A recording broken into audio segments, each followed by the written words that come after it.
We all have times when we're doing something and then we realize this is more than what I know how to do and I need help.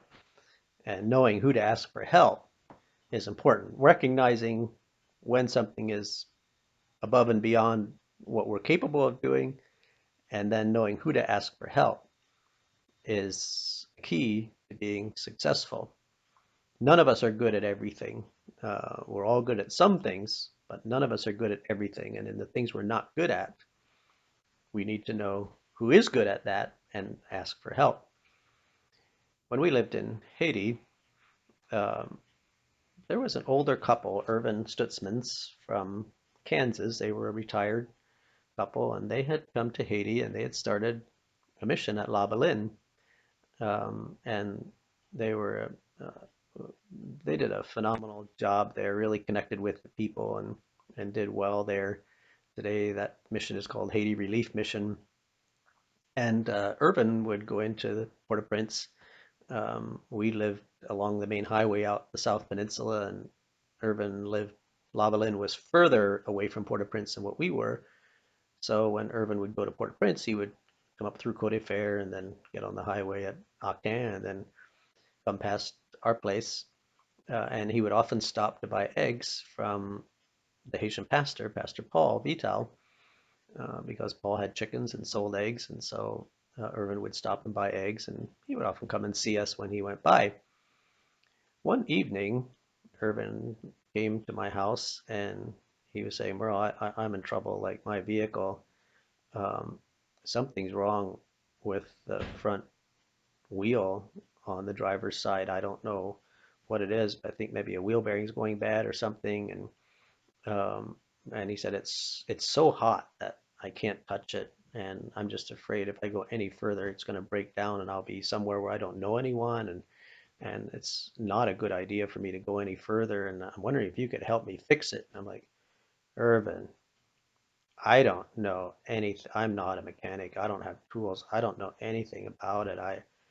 I'm not the person to fix it. And he said, well, I can't go anywhere. I don't know what to do. And I was like, well, we can take a look at it. And so I got out the few tools that I had, an adjustable wrench and pliers, a screwdriver and a hammer. And we started taking it apart.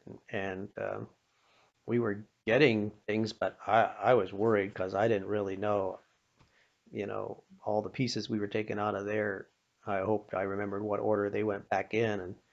Um, but then we got to a place where we had a part that it was wedged in there. I couldn't get it back in and I couldn't get it out with the tools I had. And I said, Irvin, I'm stuck. And it was getting dark. And I said, I don't know. I don't know what else to do.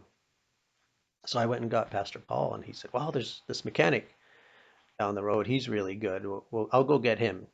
And so the mechanic came. He brought his Coleman lantern and came down there and got down beside the vehicle and looked in there. And well, he took his tools in there and boom, boom, he pulled everything apart and the wheel bearing had just disintegrated. It was just in pieces in there. So it was true. Irvin wouldn't have gotten very much further with that wheel the way it was. And so I thought, well, there he goes. He got it out. But now we're going to have to try to get a wheel bearing somewhere.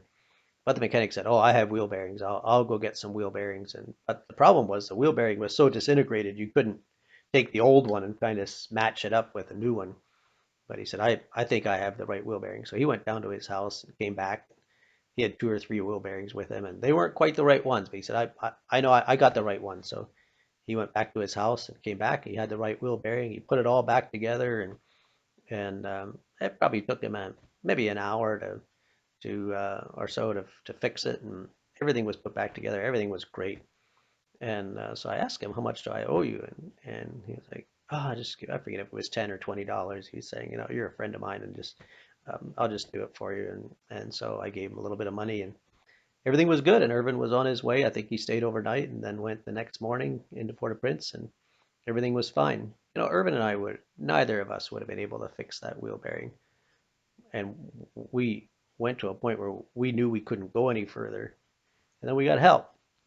And so when you don't know what you're doing and you don't know how to do something, there is someone somewhere who knows how to do what you're trying to do. Find that person and get them to help you.